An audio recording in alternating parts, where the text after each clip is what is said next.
Idih, emangnya siapa yang ngata gitu sih, Neng? Ah, siapa?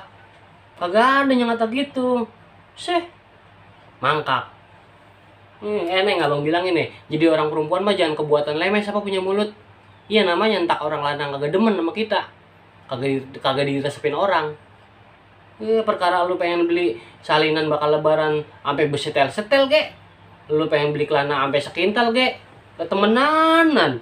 Duit-duit lu dewek. Lah cuman aja biar hidup dikit ngapa, Neng? Iya biar punya pikiran namanya. Ono lihat baju koko babak kita no. Sampai dekil banget. Mana buat perengus. Pici sampai bule. Yang tadinya warna hitam sampai kagak berwarna. Bule. Apaanan sinisin mano adik kita. Lihat bajunya, celananya pada dedel, pada beset. Sletingnya dipakein peniti. Biar punya pikiran lah, Neng. Pikiran ono baba adik kita, nyak kita. Ini mah abang-abang duit lu dewek ge, beli salinan lebaran. Bakal congkoran lu doang ya. Ya jangan begitu.